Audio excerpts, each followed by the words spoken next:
Good morning. Welcome back to the morning show. I'm Marshall Shore. And I'm Melissa Farley. We're here at the fabulous Arizona Center. Our friends are back from Liberty Wildlife. At least Laura is back. She's joining us today with a creepy crawly. Indeed, with Elmer. Elmer the Snake. Indeed. And come and find out why he's named Elmer.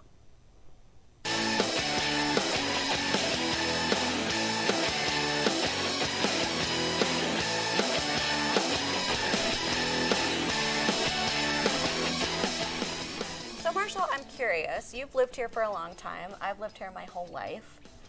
People talk about in the summer how you just hibernate, but I feel like you're still pretty active. What do you get up to in the summer when it's still this hot? Well, you know, there was a point in time where it actually slowed down. Yeah. But I think in some ways it actually speeds up in summer because it's that time where people want to kind of meet, but not necessarily, hey, let's go do this and be active, but oh, let's go sit over here and talk and plot, plan, and create. You know what I always want to happen? I did this when I actually helped run a film festival. I used to help run Filmstock Film Festival, which was a blast. Ah. So I don't like the dance parties that like have the really loud DJ and then like the pool's just like packed like body to body. I like chill pool parties, you know, and like the nice little drinks, the umbrellas, where you can hang out and lounge in the pool. And I'm like, why don't people host more pool party get-togethers? Why? I want that. Well, you know, but that's kind of what summer's about. Is it's smaller because it's like, well, you know, you invite some folks over. It's like, well, 3 of them are out of town. Yeah.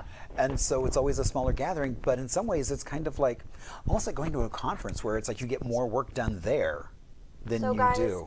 I got a new mic as part of season 2. Right. I am the problem child apparently with the mic because I flail and my hair and my jewelry. So they gave me a magnet mic. And the magnet's not the issue, it's the clip of the mic. The clip doesn't want to stay on my magnet mic. So anyway. Maybe we'll get like a drop of glue. Look, now it's all long. Whatever. This is fun. This is great season 2 energy right now. I love it. But also, I mean, there's also, I think, more downtime. So I know it's like the number of emails I've got about, hey, you know, let's talk about doing something. It's like, it's too hot now, but it's like, you know, let's plan for the fall. Plan ahead, yeah. Right. So already planning road trips to go look at small collections kind of throughout the state. So. Well, and that's the other thing. Like, you can do little road trips to just get a little bit cooler. You know, go up to Flagstaff, go up to Sedona. You know, just get it. Even that 10-degree drop makes a big difference sometimes when you're in heat like this. The other thing I find that Pat and I do a lot more that we don't do, and I just was thinking about this, we see a lot more movies in the summer. We'll go to the cinema a lot because the AC is really good, you know, like, so that's something that I've noticed we pick up on in the summer. Yeah. I haven't because I guess there's not many movies I'm like, I want to go see that. So They just had Titanic back on the big screen. I didn't get to go, but I was so tempted because like when that came out originally, my mom and I saw that in theaters, I'm not kidding, 7 times. Wow. We loved it. We were like obsessed with it. So when I saw it was back on the big screen, I was like, oh, I feel like I should go see it again. But I couldn't make it. See, and I knew somebody who was doing a sock puppet version of Titanic. And sadly, I couldn't make it to a single show. I was so disappointed. That would be disappointing. Exactly. I mean, I would love to see Titanic done with sock puppets. So you want to, okay, have you heard of, I might reverse it, Film and Fork and Film? Have you heard of this? Tell me about it. Maybe I have just under a different name or. So they are in like other cities. They've been, you know, in like the bigger cities like New York and LA and San Francisco. They just came to Tempe. And what they do is they screen a film that has a lot of kind of food throughout the film, and then they serve you the dishes. Oh, so like Big Night. Yeah, Okay. And so, being a Disney nerd, the one they're doing in Tempe right now is Ratatouille. I really want to go. Tickets are like $200 though per person. That seems normal, I guess, though, for like all the, because you get all the food that they serve in the movie. Oh. Yeah. Okay, so it's a huge. Okay. Yeah.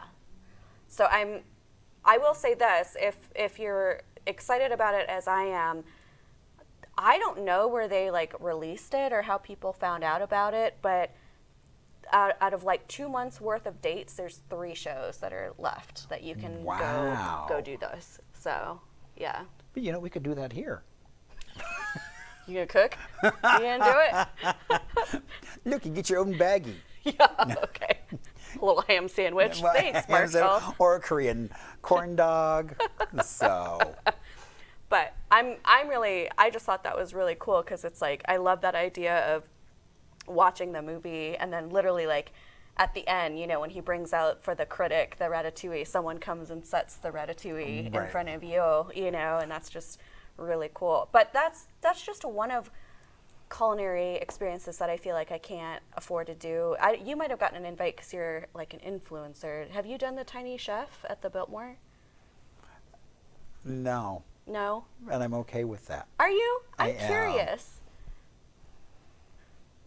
Why? I see you being judgy. What's the? It's like, you know, for me the focus is the food, and I'm like, okay, so now there's this little gimmick, and my fear is that did they put too much thought into that, and that the food has dropped in quality. I would rather have the focus on the food. See, I feel like for that, I would just shift my mind. Like, I don't think I would go for the food. I think I would go for like the experience of like the interactive component to it. Because I will say this, like I've seen in Japan and China those restaurants where like the whole room is basically a projector and a screen, and they like you are part of this art immersion as you eat. That always looked really cool. But yeah, the Tiny Chef is like a story, and he like comes up to your plate and like does stuff. It looks really cute. Marshall's not impressed. It's like, again, it's like I'm back to the food. I'm like, does it enhance the, I mean, does he like bring some extra Parmesan cheese and then like there's a little dust that flies out of a little nozzle that comes right, boom. No, but I was up in Flagstaff and at Shift, Pecorino Gelato. I'm going this weekend. So, do you think they'll still have it? Shift changes their menu all the time. Yeah, as well. So the Shift, so they not just change the menu, but also the chef changes as well. Yeah. So the rotation. I actually went 2 nights. And at the last bit, we saw one of theirs had pepperoni ice cream, and I was like, oh, I really want to try that, but I don't want a whole dessert. Yeah. And so then the next night went back because I didn't get the dessert, so I just went back really for dessert. Okay. And I thought the pepperoni ice cream by itself got lost in the other dessert. So I'm kind of glad to have it so now I'm like, okay, time to fire up the ice cream maker, and we're gonna make some at home. That's a good reminder. I should make a reservation before I head up there. Yeah. I always book a reservation before we that's a even good get on the idea. road, so that we don't have to worry about it. When are we going? I already know. It's so funny because I'm not usually, I mean, for certain restaurants that I love and that are hard to get into, I will make a reservation. But like Pat's parents, when they travel, every meal is booked before they leave. Like, and that stresses me out because I feel like I can't be right. It's like I don't want that. Oh, I can't go do anything else because it's like, well, I've got to be at dinner. I've got to have lunch, dinner. Yeah. So I don't like having those schedule things. Like we went to Hawaii with them, and it was lovely. I'm so thankful they invited us. But they had a dinner reservation every night, and it was like, what if I'm just enjoying the beach at this time? Like, right, and then, and I might get doing something that maybe I don't want to go to dinner right now, and maybe I don't want a full dinner. Maybe I just want a little nosh here because, we've found that little street food on the corner and had some of that. Shrimp taco truck or something, yeah. Right, But and just anyway. gonna enjoy the experience. I mean. But I mean, they are legit like foodie travelers. Like I think that is what the trip is about for them is the food. So it's just interesting. But you know who else who loves food, who actually did not get to eat because he's visiting us today and they didn't want him to get sick, is little Elmer. So we're gonna go meet Elmer so he can go have his meal.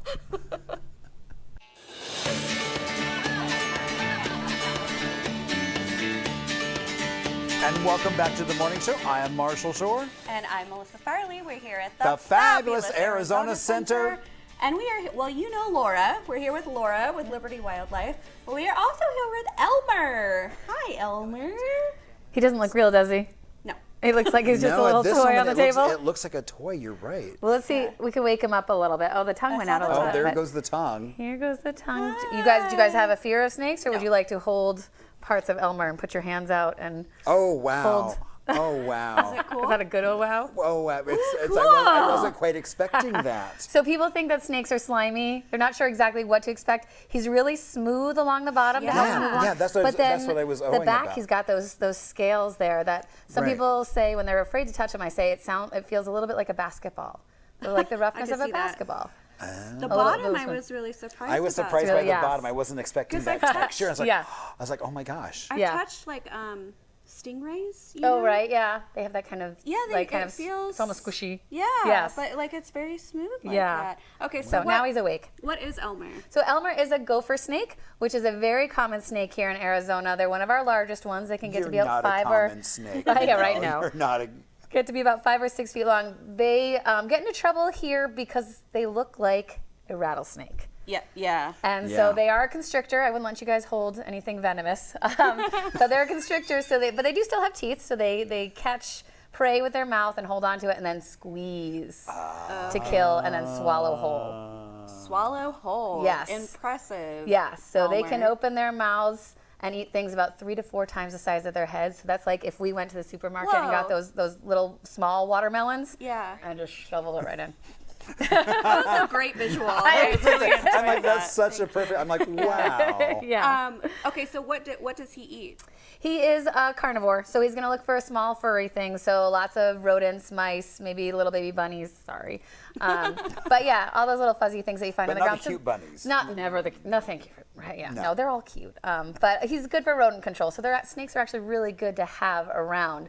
So Yeah. you don't get all those rats and pests and everything in your gardens and in your houses and everything. Sorry, he's unwinding a little bit. I don't know if this means he's relaxing. He's very or- relaxed. Is he? Okay. Yeah, he's Okay. relaxed. He's probably about, let's see, he's going on 9 years old, 10 years old now.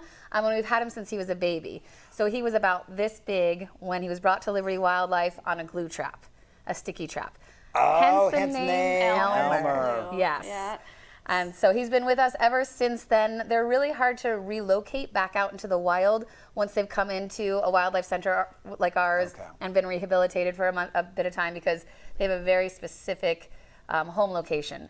And Okay. so because he was with us as a youngster, he had a little bit of damage from the glue trap. We were able to keep him and add him to our education program. So he's obviously very used to being handled and being out. Indeed. How long do snakes normally live? They can live upwards of 20 years. Oh, wow. And so they can continue to grow all of their lives. But he's probably hit most of his max for the most part. He's done most of his growing. So if we were to stretch him out, he's probably closing in on about 5 feet. Oh, taller than me. He's taller than you, yeah. Yeah. Hello, Elmer. Yeah. Okay. So You kind of look like a watermelon. Be careful. I drank watermelon juice this morning too.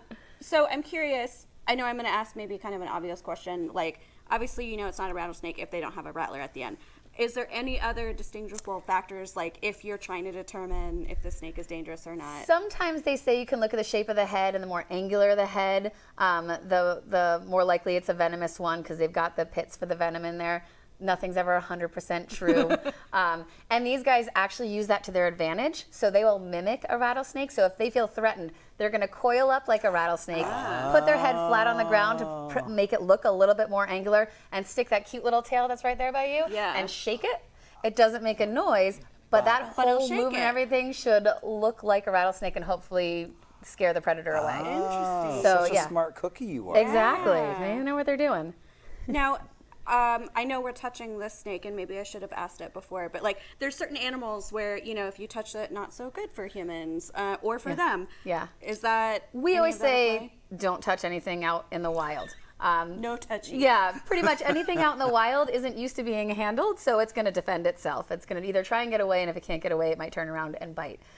So you will see these guys in the wild, and they will try to defend themselves if you pick them up. Yeah. He's obviously been handled for 10 years now, so he's used to it and used to being a little superstar in studio. But yeah, generally, rule of thumb is don't pick an animal up in the Yeah. wild. On the other hand, if it's sick or injured, certainly observe it, and you can call our hotline, and we can let you know if it's safe, to scoop up. How do you know if a snake is sick? Usually, it's really hard to tell because they're lethargic and they don't move a lot. Like or me. No. Or they're the opposite and they're moving too much. It's very hard. There's like 10 plus different signs of stress of a snake.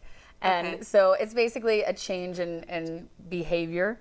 But if you don't know snakes, you're not going to know that. So, but we just had one come into the hospital last week that had gotten attacked by a dog. And the reason it was so easy for the dog to get it was because it had just eaten.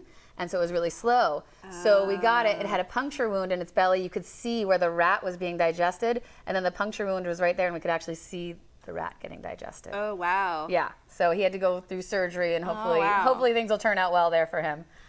So talk to me about their senses, like the eyes, the nose, and then like the black tongue. Yeah, that little tongue coming out. So that's him smelling, because that's really their best sense right there. And so they've got the forked tongue that comes out, and they're picking up all the different scent particles in the air. Okay. And if it comes back into its mouth and touches, there's a special organ on the roof of its mouth that sends messages to its brain, and so it can say, okay, on the left side of my tongue is, the windows over there. On the right side looks like, smells like not much over there. So that way I'm going to go towards, this direction. Okay. So it's helping them determine which way to go, really. So that's their strongest sense. They really don't use sound. They don't have ears. If you look closely, there's no ear holes or anything. Yeah. So they use vibration on the ground a lot as well. Can he see well, though? He can see. Okay. That's not their strongest sense. They don't have eyelids either. So you'll never know if a snake is sleeping because they're sleeping with their eyes open. Okay, because I saw he was sitting there, and you're like, oh, he's sleeping. I'm like, yeah. I mean, and I don't really know for sure how to tell them they're sleeping or not. But She was lying to us. Oh, he's sleeping. yeah. Maybe I mean, not. he seemed very content to sit there, so we'll call it sleeping. He was very resting. Happy. Yes. Yeah.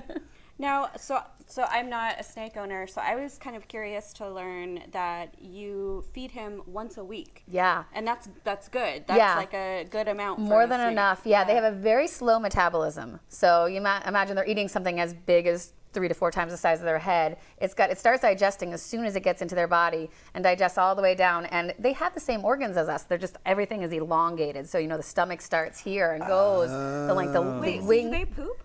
They do, but Where? only about right where In your you're holding. hands. But they only poop about once a week. Okay. So because it takes that longer to go. Let's see if I get lucky today. Exactly. Yeah, it Buy a all comes lottery out of- ticket. It's always good luck Once when a wildlife week. poops Okay, on so you. like eat once a week, poop once a Yes. week. Yeah. Okay. So in terms of pet ownership, people who get like ball pythons as pets and everything like that, they're fairly easy to maintain. Why are they called gopher snakes? Because they eat gophers? They actually will live in the gopher holes. Gophers are generally a little bit too large for them, but they will use the old holes that gophers have left behind. Okay. So you'll find them out in the desert trying to find cool places. You eat, but where you live. Yeah. Got He's gonna it. come say hi. Oh, See if hello. he can tickle you with his tongue. Aww. Would he bite Marshall? I mean, anything with a mouth can bite. But I I'd don't. bite him back. That's what I would do. He's definitely used to eating mice, and you don't taste or you haven't rubbed mice on you or anything like that, so you should be pretty severe. My new cologne, my ode to mice. Maybe that's why it keeps going for you. It's like, there's Right, a mice, exactly. a mouse on its chin. It's like, oh, what's going on? There's a mouse over there. Okay, any other fun or cool facts we should know about the gopher snake? I just think his story is really good because he came into us on that sticky trap. And so we really do try to tell people not to put those glue traps outside because we've had it come in where the trap is out and the bugs that are supposed to be caught are on it. And then the lizards that like to eat those bugs come on. to get And then the the bird bugs. that likes to eat those lizards come on. And then a snake like Elmer comes along and they're like, that's a smorgasbord. And I'm going to go ahead and eat the whole thing. And they all come in. We've had this whole like web of, food chain on those glue traps. And it doesn't kill them. They just kind of slowly die. Oh, that's awful. So it's horrible. Don't do the glue traps. Yeah. So we ask that you don't do those. The best thing to do is actually promote wildlife into your yard. Okay. Because scorpions may be scary, but scorpions eat crickets. And these would snakes be may be fine scary, around but they eat the humans, rodents. right? Yes. Like, yeah, these guys are around the humans. So Okay, cool. See, there you go. Well, thank you, Laura, You're for welcome. bringing Yeah, Elmer. thank you for being brave enough to hold him. Yeah, that's super cool. Okay, do your usual shtick. Share Sure. what people Exactly. can Tell learn us about all what you about do. Liberty Wildlife. So you can find out about Liberty Wildlife at libertywildlife.org. We do have a hotline in case you have any questions about wildlife that you come across, and it's 480-998-5550. Beautiful. Well, Thank it you. was so fun to hang out with Yes. you, Elmer. My grandfather will be so proud to know that there's a snake with his namesake. And if you would like to follow us, you can do so at hello@onthemorningshow. That's email. I told you, I'm rusty See, at this. I know. We need the little I know. sign down there just to say. You can email us at hello@onthemorningshow.com, but you can hit us up on Instagram at onthemorningshow.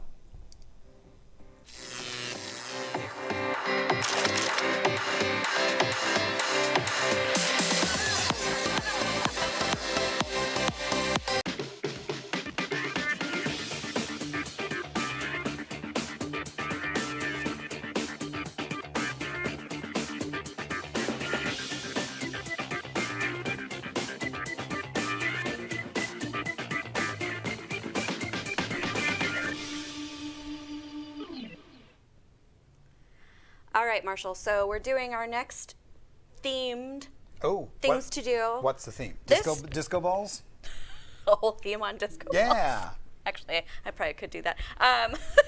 No, it is kind of like wellness and self-care, just stuff that'll make you feel good. Yeah. So these are experiences that, normally I think there'll be a lot of probably like sound healings and yoga classes and things like that. In the summer, that stuff is a little bit slower because a lot of times that stuff happens outdoors. Like I know at the Botanical Garden, there's a really beautiful sound ceremony that they do and that kind of thing. So I picked some kind of fun ones to mix in for this upcoming week here. So did you know that at the Grand Hyatt in Scottsdale, you can learn how to make sushi? On Fridays, they have sushi making classes. Wow. Yeah, so they're just super like creative. They're very fun. They're very social. They're going to be held every single Friday throughout the rest of August. This is at the Grand Hyatt Scottsdale. That's off of 7500 East Doubletree Ranch Road. You do need to call and get the cost from the hotel to enroll. And you do need to pre-register because obviously they'll need to know how many supplies and things like that to put out for the class. But I just think what a fun thing. I'm sure you get to eat what you make. Or maybe get to eat what the chef makes if yours doesn't turn out so good. Right, exactly. Yeah. Or community platter. Yeah, but Enjoy. that's something you could do by yourself and go meet some really cool people. You could do that with friends or, a couple. But I just think it'd be I wonder if there's any sake involved. Sake is always involved with sushi, isn't it? Isn't that One would think, so I'm just kind of wondering. It's like, well, I would hope so. Maybe after the class. Maybe you're not drunk sake making sushi, but, afterwards. Right. Another one is, it's called Sip and Spin Mixology at the Eden Rooftop Bar. And so this is basically, it's a rooftop cocktail experience. You can either do mocktails or cocktails. And it's happening on Friday, August 29th. And this is just a really, again, kind of a chill way to meet some folks, be out. It's going to be hot, I know, but those rooftop views are pretty incredible from Eden. And I just love this idea of kind of socializing as a wind down. I don't think that I do that very well, and I'm trying to incorporate that into my life a little bit more. Because I always feel like I'm in high pressure, like I'm networking, I'm doing something like with purpose, and Right. I like this idea of just enjoying. And I also like the idea that it's like you can do a cocktail or still something special with a mocktail. Yeah. So I mean, I don't know if y'all have seen a lot of the stories that have been coming out, but alcohol consumption is way down. Like hospitality, restaurant industries are seeing a really big dip in alcohol sales. So these younger generations just aren't really drinking alcohol the way that your generation or my generation did. Right. And for me, I do drink, but I drink rarely because of my migraines. And so having a non-alcoholic option at a lot more places has been wonderful. Right. Because I mean, for most of my life, I did not have a mocktail option, that still looked fun. Water or soda was the option. Yeah. But now it's like you can get something special as well. Yep. And so it's kind of it's like the modern Shirley Temple. It is, yeah. Which I would sometimes order. Yeah, or I guess Rob Roy, depending on. They're really the same thing. They really are, yeah. I know. I have no shame ordering a Shirley Temple. I like a Shirley Temple. So. I picked this book to recommend to you all because I was thinking about, remember that guest we had on where she was talking about, this was back in our little studio, and we made some food platters with her about beautiful food and pretty food. Yeah, I loved that. I felt like that was really relaxing and just kind of like a fun thing to do. So this is kind of on the same line. It's called The Art of Simple Food by Alice Waters. And it's all about mindful cooking and kind of doing some self-care through food. And I love that idea. Like, even our producer, Anne, has been really being intentional about what food she's making and how she's nourishing and feeding her body. And she says she feels this big difference, like in her energy and her moods. And with Alice's cooking, that's what it's all about. I mean, it's all about this intentional looking at the earth. She was one of the first ones to really do the seasonal menu. That's right. And yeah. So, yeah. Yeah. So check that out if you have any interest in it. And then just a couple quick things that you can also check out if you're interested. We actually have folks that do yoga up in our tower on the 11th floor on Tuesdays at 5:30. What a killer view. Can you imagine doing yoga up there? That'll be right around sunset, probably towards the end. So yeah, that's something you can always check out if you're into just moving your body, need kind of a break for that.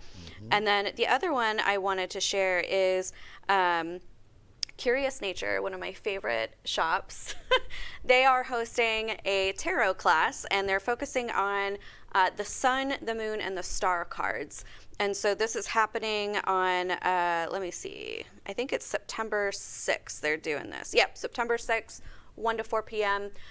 So if you're deeply into tarot or just want to learn a little bit more, I actually like sometimes not trying to dive into the whole tarot deck and just picking a couple cards to learn about. When you look at the entire deck of just trying to grasp the entire thing. It is. And these are really, really good ones to think about and to consider and to kind of have in your repertoire. So yeah, Curious Nature is just freaking cool. Like, you will, if you've never been there, you will enjoy a visit to Curious Nature. Right, and they have a variety of other classes as well. I mean, you could learn to taxidermy. You can learn to taxidermy. You can talk to a mortician, which I keep wanting to go to, but I keep being unavailable for my book. I want to go to one of the mortician talks. So when I was in grade school, they made you write a career paper. Yeah. And I was like, my career of choice was a mortician because you would never be unemployed. You would always have business. True. That's true. And they immediately said, I had to go talk to the school psychologist because they were concerned. Jeez. And so my parents got called in, and there you go. That's silly. So silly. I know I got called in for something like that too. I said something about death. I know, and I'm like, and my parents got called in. I think I wrote about it in a story or something, like about death, and they were like, "Oh, we're concerned." Right. My dad was like, "She had a death in the family. She was sharing about her experience." Right. You asked about a career, and so it's a career. Yeah. I don't know what's the issue. Whatever. So. Okay. Well. Curious Nature does other things other than just death, by the way. But there is a lot of death there. There is a lot of death, but it's more of a celebration. It is.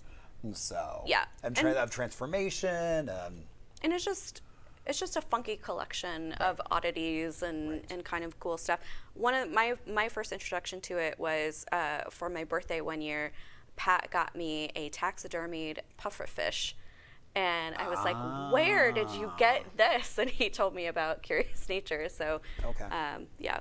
But anyway, I hope that you spend some time this week doing something that lights you up and taking care of yourself, whether that's good food, a social experience, learning something new. But however you take care of yourself, let us know. Would love to hear about it at On the Morning Show on Instagram. And keep it right here. We'll be right back with more good stuff.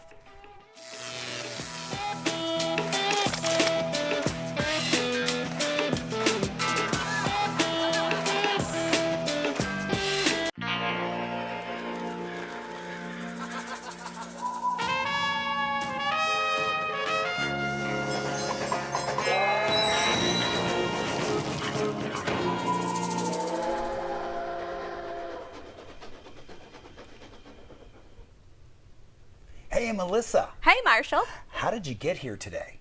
In a car. Driving on what? Tires? Wheels? Is this a trick question? No. Asphalt? Ding, ding, ding, ding, ding, ding. Okay, so imagine 1929. Okay. I mean, you had things like Route 66 had just been around for a few years. Mm-hmm. You had people could have taken a train, maybe a trolley to get around. Oh, I love train travel. So you just also started having planes coming across. Okay. And if you could imagine on a late August looking up and seeing this humongous silver thing about 3 blocks long making Whoa. a beeline for you, you would have seen the Graf Zeppelin. Oh, a Now- blimp. Yeah. Yeah. So now that Zeppelin was the first to make a round the world visit. Okay. And so it had left from LA, was on its way to El Paso, and so it came through Arizona, first Yuma, Phoenix, Tempe, Mesa, and on to Tucson. And the mayor of Tucson kept Marshall's popular.